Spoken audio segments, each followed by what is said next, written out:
this late 19th century Victorian synagogue along the waterfront.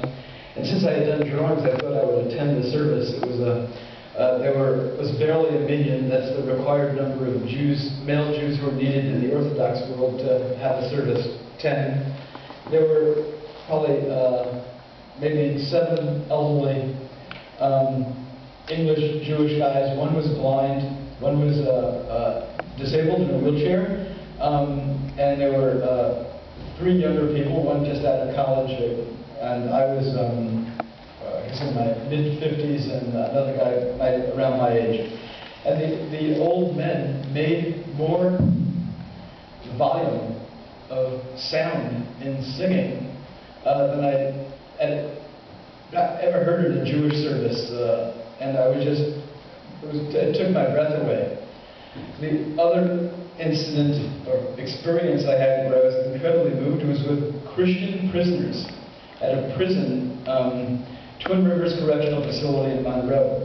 I was a volunteer with the Department of Corrections for some years, visiting Jewish inmates, and occasionally the clergy at the prison, who were always Christian,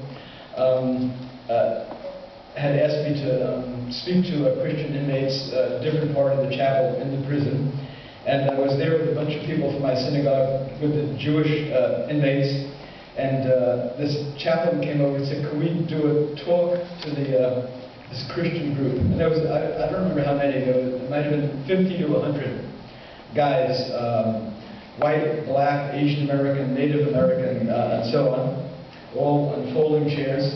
And 2 congregants and I came over, a friend named Devorah with her accordion, and we introduced the song as I'm going to do it here, and then we sang it in Hebrew, and then we used this is kind of a joke. The traditional Jewish lyrics, when Jews don't know the Hebrew, is la la la, la la la type of lyrics. Which works really well with audiences of whatever faith or background.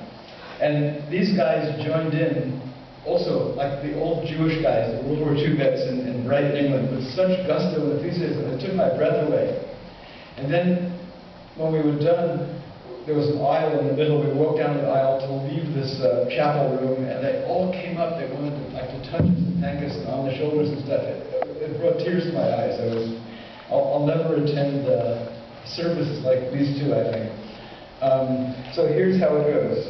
It's a song of healing, and I like to use it following the reading of the collective participatory song. I actually I'm not versed hardly at all. Last time I read the Jewish scriptures was when I was a kid before my bar mitzvah, which is age 13. And I always fall asleep, excuse this, during when the rabbi does the sermon, he's reading from the Torah on Saturday morning. It's like, wake up here so you can, but I love collective participatory singing, which to me is like a really special way to be spiritual, reach God, connect, and so on. So here we go. By the way, you can get this at the library.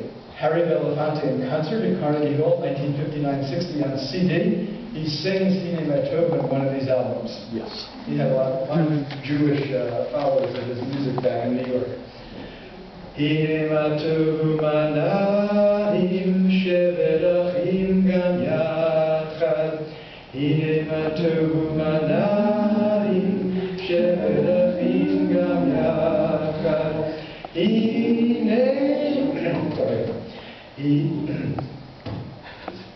Not supposed to happen here.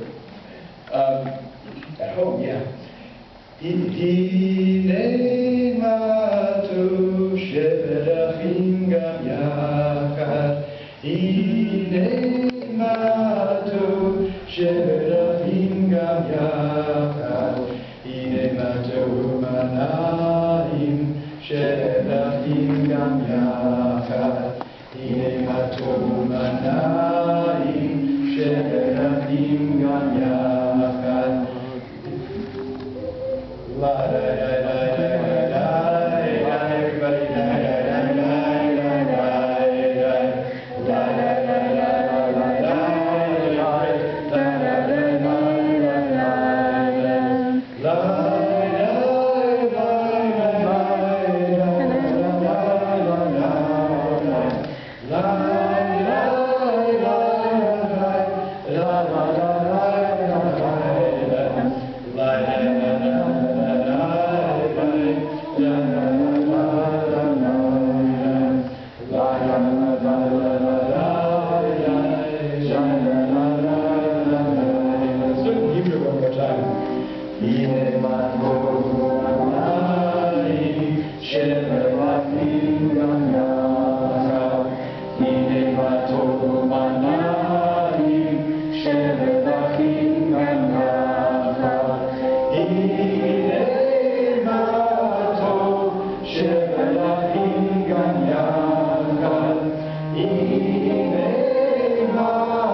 Shemelachim Gam Yachad, Hine Latomanayim, Shemelachim Gam Yachad, Hine Latomanayim, Shemelachim Gam Yachad.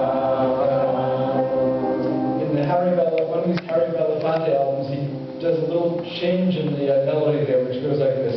Hine Latomanayim, Shemelachim Gam Yachad, Hine Latomanayim, Shemelachim Gam Yachad, Hine Mato, la la la la la la la la.